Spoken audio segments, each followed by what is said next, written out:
Ready? Exercise number 88, legal matter. Start. The respondent, a constable in the Railway Protection Force, was served with a memo of charge containing the allegation that while on duty at the railway station, he, along with another constable, jointly caught hold of a passenger at the railway platform, dragged and assaulted him, and snatched money and the key of a tractor from his possession.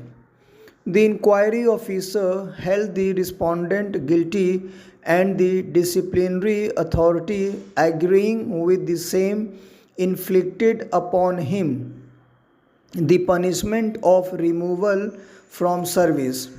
The appellant authority, however, set aside the order of removal on various grounds, including the ground of non examination of the complainant passenger, and directed for de novo inquiry. De novo inquiry was held. However, the complainant did not appear. Nonetheless, the respondent was again held guilty and removed from service in terms of the order of the disciplinary authority. The appellant authority, however, substituted the punishment of removal from service to that of compulsory retirement. The order was affirmed by a single judge of the High Court. The division bench of the High Court, however, set aside the order of the single judge and quashed the order of compulsory retirement on the ground that the complainant was not examined. The appellant authority, while setting aside the order of removal and directing for de novo inquiry, earlier had found the same bad in law on account of various grounds, including the ground of non examination of the complainant. Thereafter, in the de novo inquiry, the inquiry officer had taken pains to call the complainant from his native place, but he did not appear during the inquiry. Stop. He is It is not the case of the respondent that the disciplinary authority purposely withheld the complainant from appearing in the departmental inquiry from the order of the disciplinary authority, does not act as a court of appeal and appraise evidence. It interferes with the finding of inquiry officer only when the finding is found to be perverse. The division bench of the High Court erred in setting aside the order of single judge and quashing the order of compulsory retirement. The finding recorded by the inquiring officer was based on the materials on record and on proper appreciation of evidence, which cannot be said to be perverse. Calling for interference by the High Court in exercise of its power of judicial review, a copy of the written complaint was produced during the course of inquiry, which supports the charge levelled against the respondent. Further, the respondent in his defense had accepted the detention of the complainant and his release. However, he denied the allegation of snatching of money from him, but from his own defense, it is evident that he had accepted the incident except that he had not snatched the money.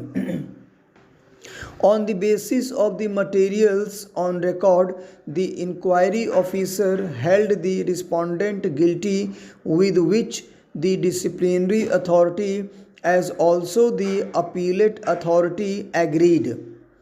It is well settled that High Court, while exercising the power of judicial review, the inquiry officer held him guilty of the charge, and the disciplinary authority, agreeing with the same, inflicted the punishment of removal from service.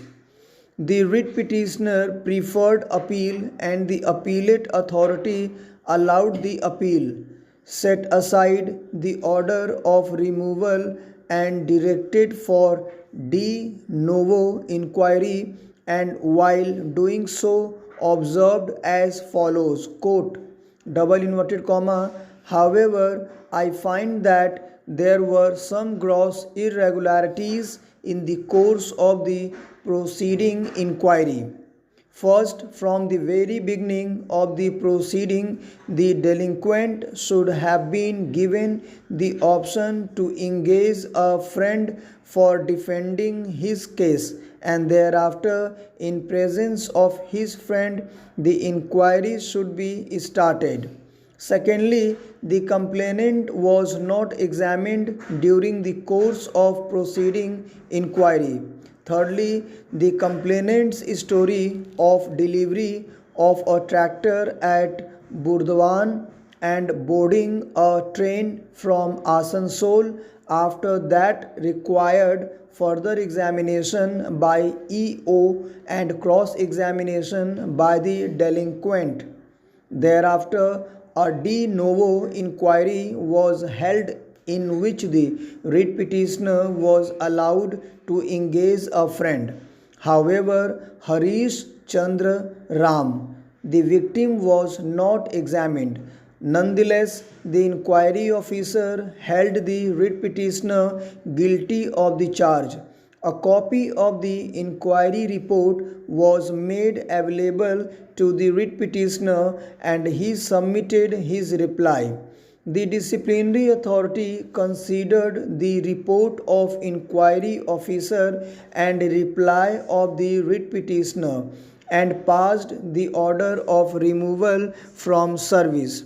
As regards the plea of the writ petitioner regarding non-de-examination of Harish Chandra Ram, the disciplinary authority observed as follows, quote, double inverted comma, in the third para, he has alleged that the complainant Sri Harish Chandra Ram could not be presented in the inquiry, and hence the complaint is false. But this defense of Sri Guha cannot be accepted, because the fact of the matter is that Harish Chandra Ram was illegally detained and released by Constable B. Guha along with C. Rameswar and Guha. Full stop. Thank you very much. Guys, I am requesting, please try to repeat the matter so that your fluency and accuracy will improve. And also there is one more request and humble request, please subscribe my channel so that you can get the first notification on legal and general matter. Thank you very much.